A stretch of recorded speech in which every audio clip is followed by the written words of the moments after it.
Un des événements les plus marquants de l'histoire de la Palestine est la venue de Jésus. Bienvenue dans ce 5e épisode de l'histoire cachée de la Palestine.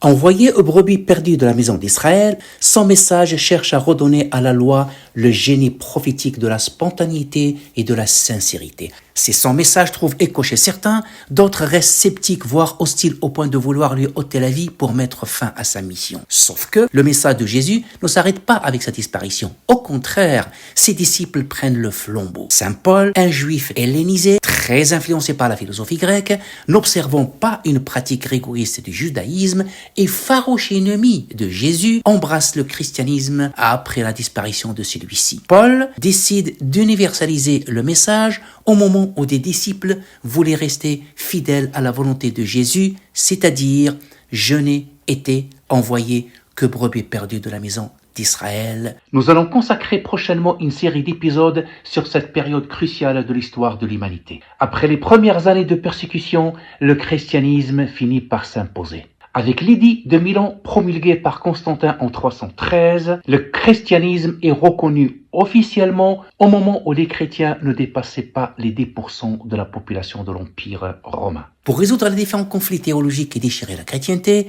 Constantin réunit en 325 un concile à Nicée, l'actuelle ville turque d'Iznik. Au lieu de trouver un terrain d'entente, le concile de Nicée impose un dogme officiel selon lequel Jésus était consubstantiel au Père. Ce terme est introuvable dans les évangiles et implique que Jésus est fait de la même substance que Dieu. Il est donc fils unique de Dieu, voire Dieu qui s'est fait chair. L'Église commence à bâtir ses temples et sa hiérarchie sur le modèle impérial. Sous les orgueilleuses coupoles dorées, le Christ devient le souverain tout-puissant. Le prophète ascète de Palestine avait disparu. Une fois le dogme officiel instauré, tout autre dogme devient hérétique, donc interdit. Le christianisme, jadis persécuté, se transforme en une église de persécution. Le prêtre d'Alexandrie, Arius, refuse le dogme officiel et reste fidèle au monothéisme originel de Jésus. L'église use de tous les moyens pour combattre ses idées.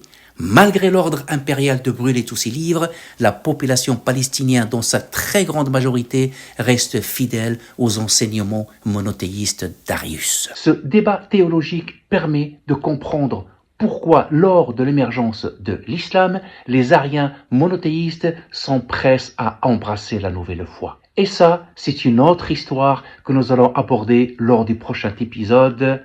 À très vite.